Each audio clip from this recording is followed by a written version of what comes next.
Maybe I'm Casey, maybe I'm not. All right, very excited to have a, well, not really new anymore. You've been with Fox for a while now, but sort of newish to Fox Sports, Charlotte Wilder, and she is she's a host, but also the host of the People's Sports Podcast with Mike Titus. We were supposed to coordinate, but COVID and busy schedules, we didn't in person, but very soon, hopefully, when the world opens. But thanks so much for coming on the podcast today. I love the poster behind you, by the way. I thought you might like that. one.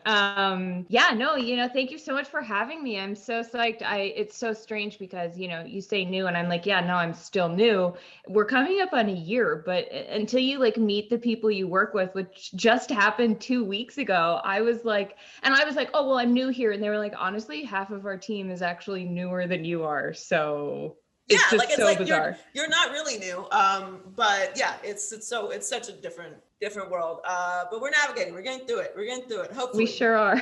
We'll see what happens. Knock on wood. But we did get through the NFL season. And somehow Tom Brady, wins another Super Bowl. I didn't call that. I thought they'd make the playoffs and win a playoff game, maybe two. I didn't see the Super Bowl. And I also picked the Chiefs. I didn't pick the Chiefs with any kind of conviction, obviously, though, because at that point, anything could happen, and it did. He's going for his 8th. We assumed he wasn't going to retire because he's just going to play forever at this point. Mm-hmm. But, as we all know, things change in the offseason. There's free agency, there's injuries throughout the season. Do you think it's possible he wins an 8th Super Bowl? Yes, Joy. I think not only is it possible, I think it's going to happen next year. I am so, the thing that Brady does is anytime someone tells him he can't do something is that he just then tries to go do it. It's like, oh, and he harped on the whole 6th round pick out of Michigan thing for way too long. But the joke with Pats fans to me, which I am one before all the Pats fans listening to this yell at me on the internet, I am one of you. So, try to have a sense of humor about it. But, the underdog mentality that, the Pats are going into their 6th Super Bowl and Boston's like, no one believes in us. It's like literally everybody believes in you. But I think Tom Brady going to the Bucs was his way of being like, I'm going to up the degree of difficulty here and do it at an age no one has ever done it. And then I'm going to do it again, to me would be the most Brady thing ever. And they looked good out there. I mean, they looked like a really complete team. So if everybody comes back, I think that they're going to be, I know repeating is very hard to do, but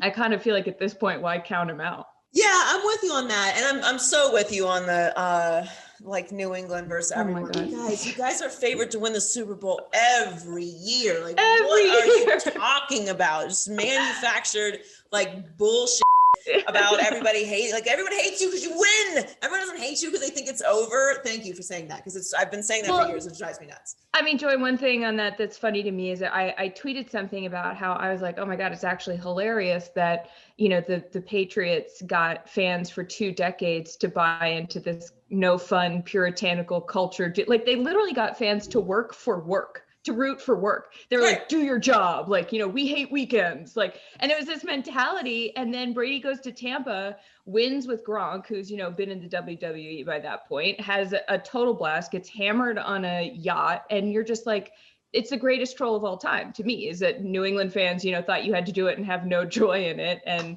I tweeted that and I just got, the internet just lit me up. Pats fans were like, oh, does this duck boat celebration not look like fun? I was like, no, it doesn't when you compare it to what they're doing in Tampa, to be perfectly honest. No, it doesn't. It's not at all. If you've been on a boat in Florida, it's okay. Enjoy yourselves, if you say so. Totally.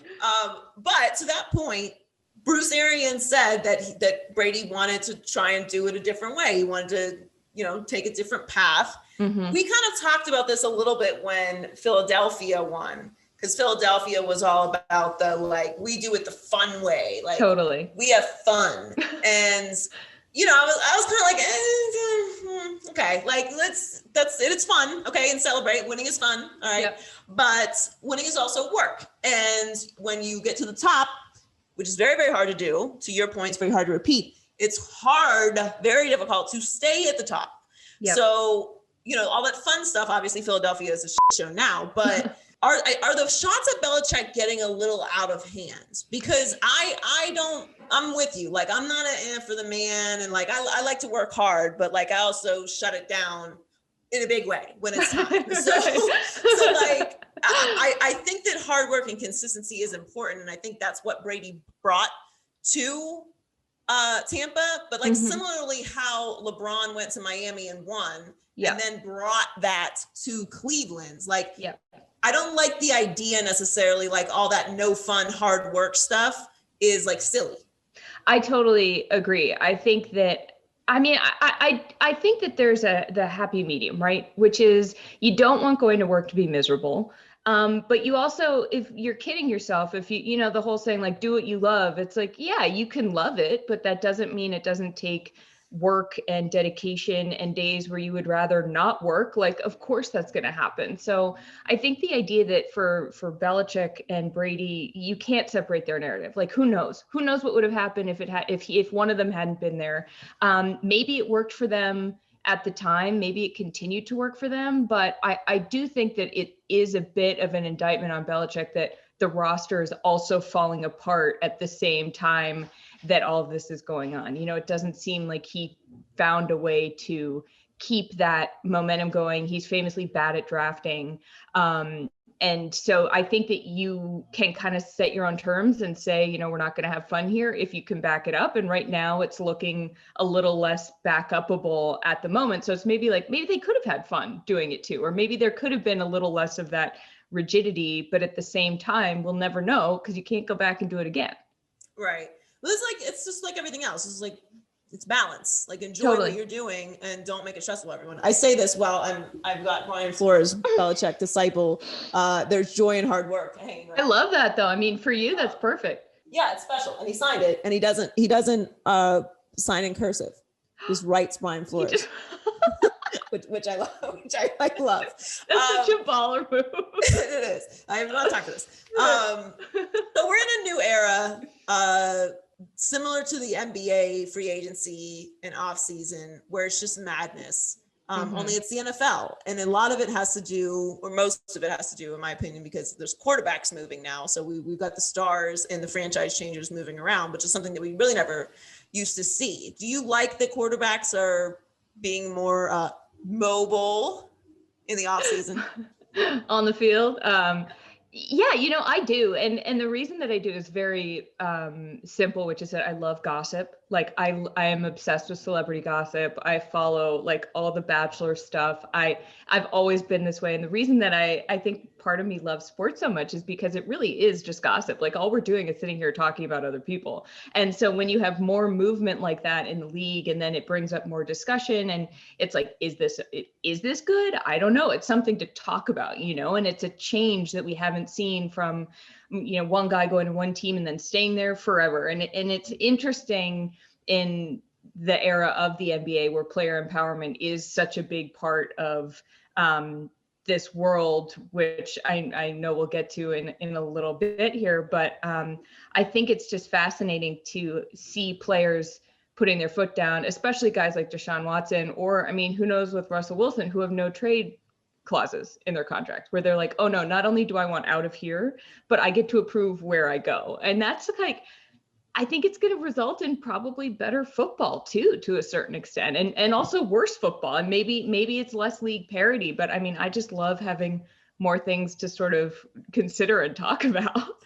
No, I'm with you. We're soulmates in that regard. I'm like, I'm in the content business. Yes. This is brilliant. Why do not, when it really hit me was, I don't know if it was 3 or 4 years ago. I think it was 3 years ago, where there was just this rash of injuries to so many superstars. Like it felt like half of the league's stars were injured. And it was like, what are we doing here? Like, why are we not elevating more stars? Like half the quarterbacks are out. Who are we even watching? And like, why are you not elevating your stars the way that the NBA does? That comes with other things, like people want to control their careers and maybe ask for trades and things like that. But there's a balance to it that we know everybody more personally. We know their stories. We know what their personalities are. Like when the NFL wouldn't let anyone celebrate, like for what? Like this is entertainment. We want to be entertained. Give us the content. Feed us. Like we need it. Totally. And we're only going to talk about it because the NFL is king. So I love that they're moving in that direction, and I'm totally with you. Like the gossip. By the way, so fun. Side note, I am so glad that Matt sent that crazy girl home. Okay. And I'm calling her crazy because it is a crazy thing to do. It's crazy. Absolutely insane. I mean, maybe we should start our own Bachelor podcast, Joy. I don't know. There's a lot to talk about there. So this is my first season watching The Bachelor. Uh-huh. This is first Bachelor. I'm like, I'm gonna support. Yep. And I'm blown away by the entire concept. Like every week I'm texting my group chat, like, is this normal? No, seriously. What is happening right now? It's like psychological manipulation. I think it's awful and I can't stop watching it. There's no way I would participate in this. I don't even think I could be the Bachelorette. I'm too mean. So there's just no way. There's just, they'd be like, all right, you'd make for great TV though. I don't think people would like me very much. I'm not that nice. You, Joy. People think I'm nicer than I am. Where do you think DeShaun Watson ends up? Oh man, I kind of think he's just going to end up with the Texans, to be honest. Like, I don't know if wouldn't that be insane if they just didn't let him leave? I mean, it's a rebuild. So you'd think they'd be like, you know what, let's just cut our losses now. Let's let him go. I kind of think Miami, because you see that picture? You're from Miami, right? I lived there for 10 years. I went to college there. So it's like my second home, but I grew up in Pittsburgh. Okay. Right. Yeah. I mean, I would love to see him in Miami. I'm not as attached to Tua as the rest of the fans and organization, but I would love to see him in Miami. I mean, did you see the picture of him out with I forget what guys it was, but his brand manager. Yes. Wilkins and a couple other guys. Yeah. It was his Clemson buddies. And his Watson's brand manager tweeted it out or posted it on Instagram. I can't remember which. So to me, that's sort of like, that feels pretty calculated. Like clearly, maybe he would like to end up there. Maybe, and because he does have that. I think the report was that his two preferences were the Jets because of Robert Saleh and the Dolphins because of Brian Flores, and obviously they're closer to winning than. It's almost like hiring people who aren't all white makes the difference, huh? Yeah. Kind of makes you think. Yeah, it does. Sometimes think about it. Would you think that Russell Wilson is going to go anywhere? Oh man, I mean, I don't. But then you read the stats of how many times he's been hit. He's been hit the most of any quarterback since 1970. I think I read, and I was like, I would probably want out, to be honest. Like, and yes, he scrambles a lot. I get it. But like, you have this amazing quarterback and you're not going to, it's what drove me crazy about watching Joe Burrow this season. I was like, oh my God, can someone protect this guy? And with Russ, it's been like 10 years of that. So I don't really think so. I feel like he has enough sway there. And I mean, they'd take like 39 million in dead money if they let him go. So probably not, but it'd be kind of fun. Where would you want to see him? Like, where do you think he would be fun? Well, his money, like I haven't actually given where he would go much thought, because I'm like, he's not going anywhere. Right. Like, he's not. It's so too much money. And the Seahawks would have to be insane to trade him. Like Deshaun Watson and the Texans is a completely different situation. It's just a complete circus in Houston. You've got this preacher, like somebody's youth pastor up here trying to do the crip walk. What? It's like I honestly can't give them any more of my energy. I have to protect my energy at this point in life, and like the Texans don't deserve my energy. So like I'm fully support. And not that I support anybody who wants to do whatever they want. Like I don't care. Right. But the Texans are dysfunctional. The Seahawks, like the offensive line situation, and you're absolutely right, with the statistic on how many times he's been hit. But like, it just feels more like they're more fixable. I totally agree. And I feel like they have a huge incentive, a $39 million incentive to fix, or $69 million over however many years, but they have a huge incentive to fix it. I think that they can. I mean, they won a Super Bowl. Like clearly they can do things right when they want to. Right. But I do think the difference in these organizations where I feel like the Seahawks are an organization that like kind of teeters on like, are they okay? Are things okay there? And then they sort of like manage to right the ship. And then other places like the Texans just like descend into chaos. So no, I'm totally with you. I do not see Russ going absolutely anywhere. I also feel like he kind of, he's like too nice almost to be like, do you know what I mean? He's like, well, Seattle raised me, so. For the Texans, like you think he's going to end up staying with the Texans. I don't, because I think Deshaun's prepared to make it ugly and like not show up and maybe not even play, like maybe do a Le'Veon Bell and not play. So, you know, I could see that happening because there's no way Deshaun's going to lose the support of the fans because everyone knows Deshaun is a great guy and they know what a disaster the Texans are. And genuinely, we want to see stars in places that they can thrive. Like as fans, as like media members, like we want to watch good football. We don't want to watch Deshaun Watson running around for his life, putting up unbelievable numbers and them going 4-12. Like no one wants to see that. So, but with the Seahawks, I don't see Russell Wilson like not playing or doing anything. Oh God, crazy. no, I can't see him missing a game, let alone a season. I do wonder if with the Texans, if Deshaun decides to sit, if they keep him and he sits, how many games it takes before he wins the game of chicken. Because Deshaun's going to win this one. Yeah. But if he's there at the start of the season, it's going to be, I mean, yeah. And good for him. I was shocked when he started tweeting things because, you know, I've interviewed him a few times and he is just like, very soft-spoken, a real sweetheart, and I was just like, "Good for you, Deshaun!" Like, no, and he's been a great soldier for them. He has, and you can only do it for so long. No, you shouldn't do it. He shouldn't do it anymore. He shouldn't do it at all. I agree with them. Do whatever you need to, bro. Get out of there. Right. All right, so let's talk a little NBA. We're nearing the All-Star break, which is going to be interesting. All-Star game. I was at the All-Star game last year in Chicago. And now Chicago is like getting 10 feet of snow, as is, I guess, the rest of the country as well. I know, right? Where are you right now? I'm in New York. I'm in Brooklyn. Okay, so you're getting snow too, but I guess not as bad as Chicago. I don't know. Is it as bad as Chicago? No, God, no. I mean, someone just texted me and was like, "Hey, how much snow are you guys getting?" And I was like, "I did not know we were getting snow, but now I will check the weather." But no, Chicago's bad and it's like 10 degrees. So yeah. But anyway, so All-Star was in Chicago last year. They're going to have it in Atlanta this year, obviously, because Atlanta is the only place in the country that is completely open. Can fans go? I don't know what they're going to, I'm assuming they're going to have some kind of fans. Maybe they'll do something similar to what the NFL did and like have vaccinated healthcare workers. Yeah. You know, the NBA usually does the right thing when it comes to that. I know a lot of players were saying that we shouldn't have an All-Star. I don't agree with that. We're moving. You have a season. Like you have a season. Why not do it? Bubble. Okay. Understandable. But like, you know, we're not in the bubble. So just, I think you should have it. But obviously their concern is it's Atlanta and are people going to go out and, you know, well, that's why you have testing. So you'll find out. Right, exactly. Who is your MVP so far?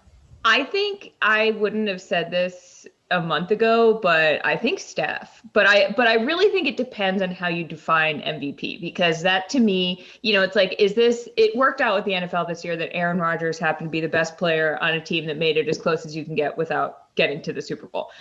I do wonder should we think of it as like, I would love to see the award go to more guys where say their teams go, you know, say they have an average record in the NBA, but there's this one guy who has put up insane numbers, whose team would have completely tanked if it hadn't been for him. Give that guy the award, which right now is Steph. I mean, he's averaging more points per game than he was in his unanimous MVP season, which to me it's like, well, if you give it to him then with the Warriors as they were, right. maybe why that to me seems like he deserves it. I don't know. I like Steph for MVP.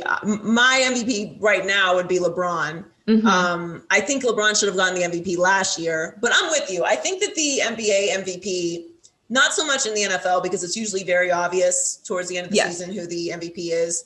The NBA MVP really becomes a storyline.